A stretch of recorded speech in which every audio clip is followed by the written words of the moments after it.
सुर में गाना सीखिए पाधानीसा ऐप के साथ AI powered personal music teacher from Saregama. तो मोटी बात है कि अकेला आदमी अलग काम करे, उसकी शक्ति बंधी हुई है और खासकर उसके पास थोड़ी भूमि हो, जब अधिक हो तो कर सकता है। अधिक अब किसी के पास रहती नहीं, आजकल हल्के हल्के कम होता जाता है। तो उनकी शक्ति जब ही होती है जब बजाय एक आदमी अलग काम करने के वो सहकारी संघ में 100 आदमी, 200 आदमी, जो कुछ है 300 आदमी, 50 आदमी मिलकर करें तो उनकी शक्ति बहुत हो जाती है। उससे लाभ होता है सबों को और देश को भी। इसीलिए हम चाहते हैं सहकारी संघ जब सब जगह हो, इस ढंग से आप ये नए दुनिया की बातें समझ सकते हैं। उसके साथ और बातें भी हैं, क्योंकि आजकल की नई दुनिया में समझने के लिए बच्चों का पढ़ाना होना चाहिए, बहुत आवश्यक है। सब बच्चों का, कोई हमारे देश में बच्चा ऐसा लड़का या लड़की नहीं होना चाहिए जिसको पढ़ने का मौका नहीं मिलता। हल्के हल्के होता जाता है, वो सब पढ़ें लिखें। इसलिए नहीं जैसे आजकल होता है, कोई ग्राम पढ़ता लिखता है, पढ़ के फिर शहर में आके बाबू होना चाहते हैं। वो काम वाम करते हैं, एक मेज पे बैठ के कलम दवात चलाना चाहते हैं, बजाय इसके हाथ पैर से काम करें। इससे ग्रामीण जनता की हानि होती है और शहर में बेकारी बढ़ जाती है, न इधर के न उधर के। तो यूँ तो शहर में आना जाना ग्राम से शहर में होते ही है, होएगा हो, लेकिन हमें ग्राम को उठाना है तो ग्राम में जो अच्छे लड़के लड़कियां हैं उनको वहीं रह के अपने परिश्रम से उठाना है, उसको सुंदर कर देना है। तो गरज के हमें हमारे सामने ये बड़ी क्रांति आई है, हम चाहते हैं आए, जिससे हमारे ग्रामीण जनता आजकल की दुनिया में कदम रख सके, वो तरीके सीखे। बहुत सारे तरीके हैं। मैंने आपसे कहा ट्रैक्टर का, ट्रैक्टर छोड़िए आप, मामूली आपके हल अच्छे हों। मैं नहीं जानता, बहुतों के तो पास होंगे नए हल। अब हल तो बड़ी सीधी सी चीज़ है, बहुत महंगी भी नहीं है। 40, 50, 60, 70 रुपए के हल मिलते हैं अच्छे आजकल। पुराने हमारे हल हैं, वो कहीं कहीं मैं देखा वो तो जैसे कोई 2000 बरस हुए हल चलाते, तो वैसी हल अब भी है। दुनिया बदल गई लेकिन हल वैसे ही है, जिससे भूमि को जरा खुरच देते हैं, ऊपर से नाखून से किसी में खुरचाते हैं। अब उससे क्या लाभ? नए हल हैं, बहुत महंगे नहीं है। आपकी एक फसल में उसका 10 गुना कमा लें अगर हल अच्छा हो तो। हल अच्छा हो, और भी छोटे छोटे औजार हैं, इम्प्लीमेंट्स हैं, सस्ते हैं, वो 10, 20, 50 रुपए ज़्यादा करें, सबसे आपका काम आसान हो जाता है, अधिक काम कर सकते हैं। अब ये बातें असल में एक बड़ी क्रांति करके उलट अपनी समाज में करनी है, इसको उलट पलट करना। कुछ तो हुआ है, कुछ करना है, और ये विचार मन से निकालना है। यही कि कलम चलाना ज़्यादा ऊंचा है फड़ुए चलाने से। कलम चलाना भी बहुत आवश्यक है देश में, इसमें कोई मुझे शक नहीं, लेकिन जो आदमी कलम चलाता है खाली और काम नहीं कर सकता, तो वो पूरी तौर से नहीं बढ़ा है, न पूरी तौर से पढ़ा लिखा है मेरी राय में। वही आदमी कलम भी ठीक चलाएगा जो हाथ पैर भी चला सकता है, मेरी राय है। अब ऐसी पढ़ाई हमारे तो बहुत लोगों को हुई नहीं है, इसलिए हम अभी तक पूरी तौर से पढ़े लिखे लोग नहीं हैं। अब हम चाहते हैं कि हमारे देश में लोगों को मौका मिले दोनों बातें करने का। दिमाग कुछ बढ़े, बगैर दिमाग के तो होता नहीं, कोई बेवकूफ़ आदमी तो मुल्क को बढ़ाते नहीं। और हाथ पैर चलाना जाने, चाहे हाथ पैर वो खेत पे चलाएं, मशीन पे चलाएं, ज़मीन पर कारखाने में चलाएं, लेकिन हाथ पैर चलाएं। इसलिए आजकल की दुनिया में सब में आवश्यक लोग हल्के हल्के वो होते जाते हैं। वो नहीं जो पहले दुनिया में थे, वो नहीं, बल्कि नए लोग जो सब में आवश्यक हैं। एक मोटी तौर से मैं आपसे कहता हूँ, वो इंजीनियर लोग हैं, वो वैज्ञानिक लोग हैं, साइंटिस्ट हैं। बड़े से बड़ा इंजीनियर को हाथ पैर चलाने पड़ते हैं या चलाने चाहिए, और जिस वक्त वो छोड़ देता है हाथ पैर चलाना, वो ठंडा हो जाता है, उसको जान नहीं रहती उस इंजीनियर में, आदी हो जाती है, दफ्तरी आदमी वो बाबू हो जाता है। फिर वैज्ञानिक लोग हैं, वो गद्दी में बैठ के काम नहीं कर सकते, उनको हाथ पैर से और दिमाग से, तीनों से काम करना है। कि दुनिया ऐसी है, तो इस विचार को इस देश से निकालना है, उखाड़ना है, उखाड़ के कुचल के ख़त्म कर देना है। जो यहाँ के हाथ पैर चलाने वाले नीच होते हैं, मैनुअल लेबर नीच है, ये भयानक विचार है, गलत है, निकम्मा है, विष से भरा हुआ है, तबाह करने वाला है मुल्क को। बहुत सारे शब्द मैंने आपसे कह दिए कि आपके दिमाग में बात धस जाए। अच्छी बात है। तो आपका ये यूनिवर्सिटी, विश्वविद्यालय, महाविद्यालय, विद्यापीठ, मालूम क्या क्या नाम इसके हैं, वो बना। और हिंदुस्तान में जहाँ तक मुझे मालूम है पहला ऐसा बना है, यानी विशेषकर खेती से संबंध रखने वाला। फिर ये प्रश्न आता है कि चलेगा कैसे। मुझे कोई संदेह नहीं कि यहाँ प्रोफेसर अच्छे अच्छे आएंगे, अमेरिका के होंगे, यहाँ के होंगे, इसमें मुझे कोई शक नहीं है। लेकिन फिर भी ये सवाल होता है कि आप उसी तरह से यहाँ काम करेंगे और रहन सहन आपका होगा जैसे कि और जगह और यूनिवर्सिटीज कॉलेजेस में होता है, या कुछ और ढंग होगा। आप भी बड़े बड़े मकान हैं, इमारतें, उसमें जाके कुछ आप लोगों को, आपके प्रोफेसर को और आपके विद्यार्थियों को एक अभिमान हो जाए, गुरूर हो कि हम तो बड़े बड़े मकानों में हम पढ़ा करते हैं। वो बेचारा जो किसान खेत में काम करता है वो तो कोई एक नीच आदमी है, गिरा हुआ आदमी, हम उससे ऊंचे हैं। और यह आपका अगर विचार हुआ तो फिर आपने, पढ़ाने वाले और पढ़ने वालों ने इस जगह का पूरा लाभ नहीं उठाया, नहीं बात। अगर इसके कोई माने हैं इस जगह के तो किसान का कॉलेज है, और किसानों के लिए कॉलेज है, बाबू लोग के लिए नहीं है। और वो बाबू लोग यहाँ आ सकते हैं जो किसान होना पसंद करें। सब में बड़ी कदर यहाँ होनी चाहिए, न ब्राह्मण की, न क्षत्रिय की, न किसी की, किसान की सब में बड़ी कदर होनी चाहिए, जो जमीन से पैदा करता है अपने हाथ की मेहनत से। और मैं नहीं पसंद करता कि यहाँ अक्सर स्टैचूज, मूर्तियाँ लगती हैं, लेकिन आप कोई मूर्ति कहीं लगाना चाहें तो भारत के किसान की कहीं लगाइए।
सोने दा चला, सोने दा चला।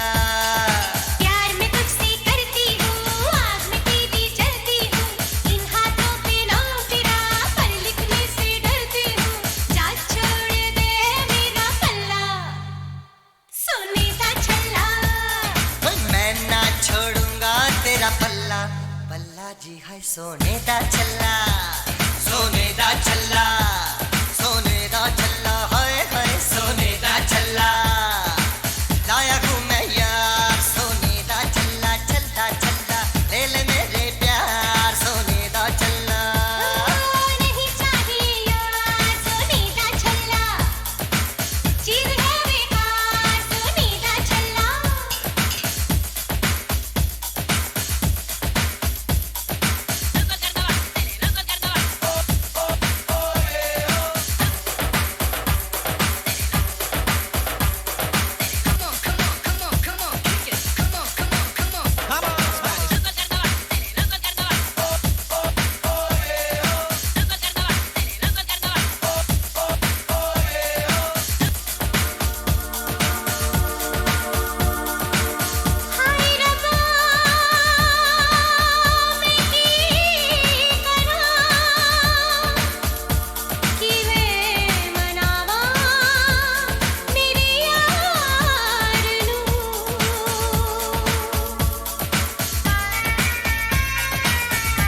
सोने दा छल्ला।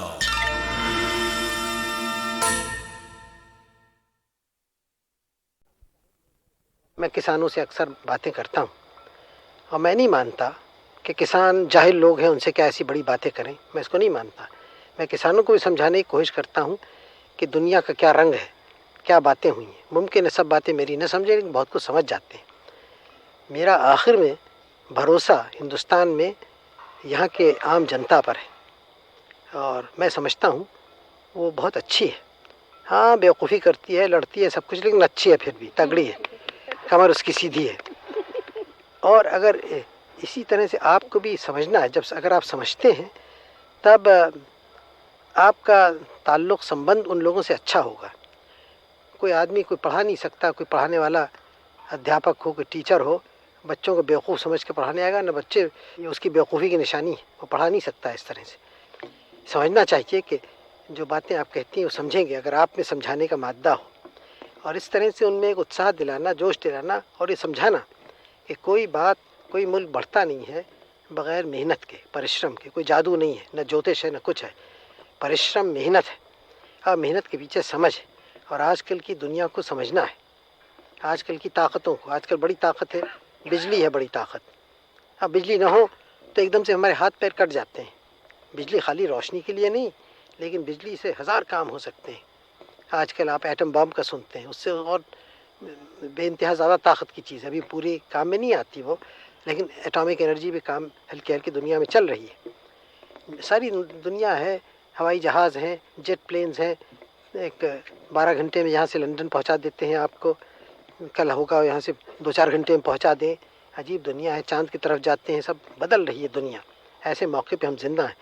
ऐसे मौके पे हमारे दिमागों को तेज़ होना चाहिए और खुला होना चाहिए, समझ सकें, खाली गड्ढे में फंसे रहने से नहीं।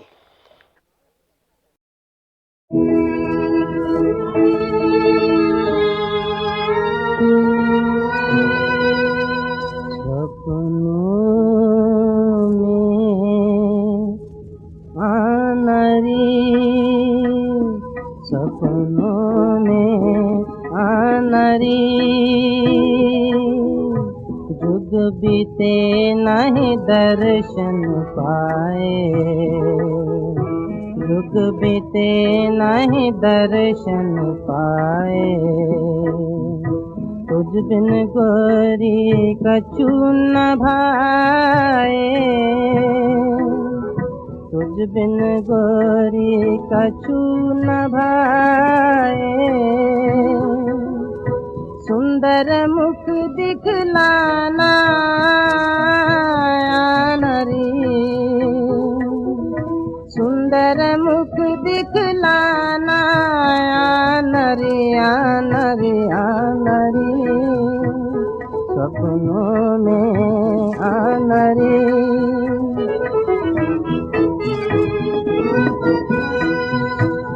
मैं रो रो नीर बहाता हूँ, मैं रो रो नीर बहाता हूँ। तोरी याद में मरता जाता हूँ, तोरी याद में मरता जाता हूँ। अब नया रिश्ताना नरी, अब नया रिश्ताना नरी, नरी, नरी, सपनों में आनरी।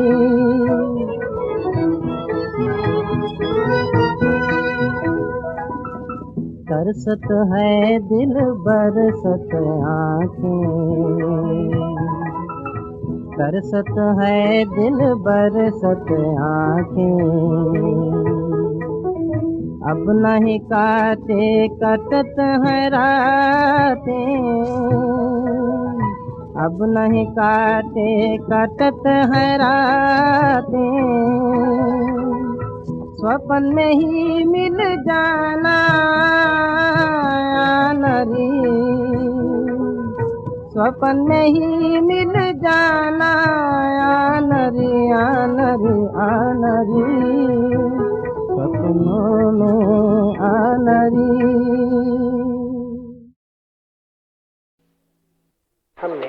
कोशिश की कि मुल्क को जल्दी से जल्दी तैयार करें, उसकी ताकत बढ़ाएं। क्या माने हैं मुल्क को तैयार करने के? खाली लोगों का जोश बहुत ज़रूरी है, लेकिन काफ़ी नहीं है, क्योंकि फौजी तैयारी कितनी ज़रूरी हो, उसके पीछे हज़ार और तैयारियां होती हैं। उसके पीछे सामान बनाने की तैयारियां, कारखाने बनने, जो फौजी सामान देखते हैं, जो हवाई जहाज़ बनाए, उनके पीछे और हज़ारों कारखाने, इनके पीछे हिंदुस्तान के बेशुमार खेत जहाँ खाना पैदा होता है, खाने का सामान वगैरह। यानी उस तैयारी के माने हैं कि हर तरफ से काम हो, हर एक आदमी अपना फ़र्ज़ अदा करे और ज़्यादा से ज़्यादा पैदा करे, जिससे हमारी आर्थिक हालत मजबूत हो। इधर ध्यान दिया गया और तरक्की हुई और होती जाती है। और हमारा मुल्क, हमारे मुल्क का, आपका, हमारा पहला काम है कि उससे हम मुल्क को बचाएं। उसके बाद सब और बातें होती हैं। जो देश अपनी आज़ादी को, अपनी ज़मीन को बचा नहीं सकता, उसकी कदर दुनिया में कौन करे, और उसकी ताकत क्या है और तरक्की करने की। इसलिए हालांकि सब में बड़ा काम हमारा इस वक्त है मुल्क की ताकत बढ़ाना, मुल्क की पैदावार बढ़ाना, मुल्क में से गरीबी निकालना और खुशहाल मुल्क को करना, हर एक को बराबर का मौका मिले तरक्की का। करोड़ों आदमी जो हिंदुस्तान में रहते हैं, हमारे बाल बच्चों को पूरा मौका मिले कि अच्छी तरह से बढ़ें, सब चीज़ें उन्हें मिलें, अच्छे हमारे देश के सेवा कर सकें बढ़ के। लेकिन ये सब काम उसी वक्त हो सकते हैं जब मुल्क की इज्जत, मुल्क की आज़ादी कायम है।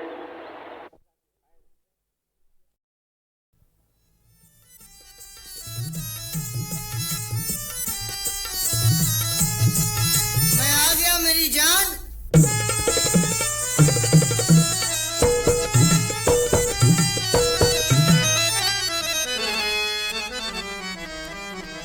खिली मन की कली मोरे सैया रे, खिली मन की कली मोरे सैया रे, अपने सैया के बलि बलि जाऊं, अपने सैया के बलि बलि जाऊं, बलि बलि जाऊं, बल बल जाऊं। क्या क्या लाए रे, ओहो क्या क्या लाए रे, खिली मन की कली मोरे सैया रे।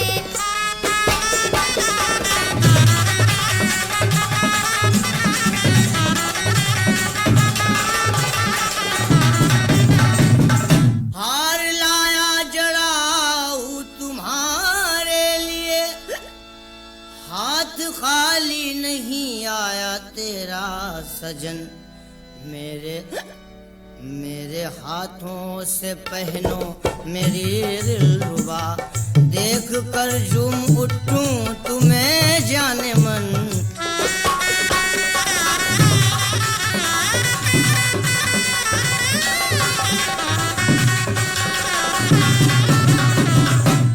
डाल दो मेरी गर्दन में इस हार को, प्यारे तुमसे नहीं मुझको इनकार है, बिना मांगे मेरे मुझको देते हो सब, बिना मांगे मेरे मुझको देते हो सब। वाकई तुमको मुझसे बड़ा प्यार है।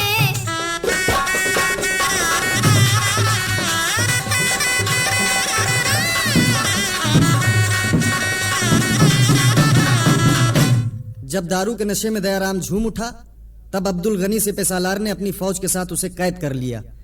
बादशाह ने दरबार में बुलाया और कहा, नीच बेशरम बुज़दिले कहता खुद को शेर, बेगम के गहने लिए बनकर बहुत दिले।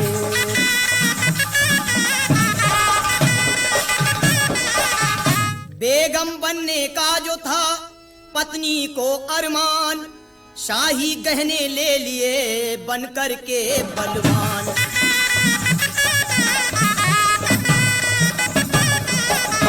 अपने इस जुर्म की जानता है सजा,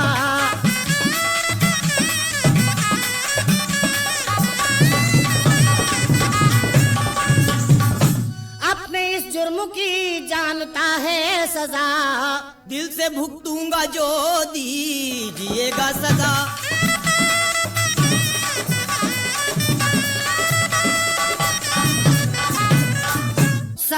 मौत का मैं तुझको हुक्म कर दूंगा।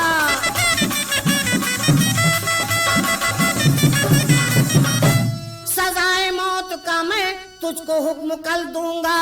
मैं अपनी मौत को हंसकर गले लगा लूंगा।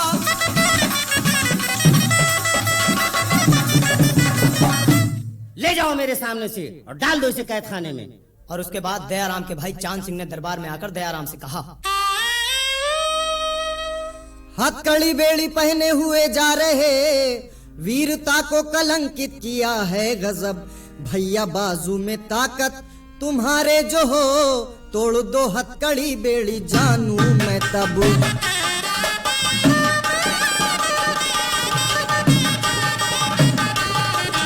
इतना सुनते ही झटका दिया एक जब, टूटकर हथकड़ी बेड़ी सब गिर पड़ी। बादशाह देख हैरत ज़दा हो गया और फिर गुफ्तगू उसने इस तरह की, बेशक तुम बहादुर हो, अगर चोरी का पेशा छोड़ दो तो मेरी फौज में अफसरी की जगह पा सकते हो। शुक्रिया इस इनायत का क्या हो अदा, ये रहम ये मोहब्बत हूँ खाता कसम। तौबा करता हूँ पेशे से ए बादशाह, अपने डाकू पने को मैं करता खत्म।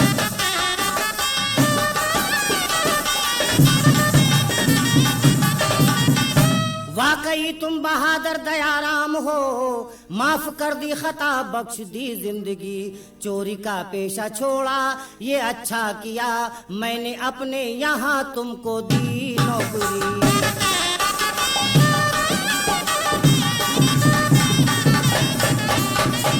हो गया फौज का भारी अफसर मैं अब, नौकरी चांद सिंह को भी दे दी गई। ऐश से अब तो होने लगी है बसर, ए किरण लखनवी ए किरण लखनवी।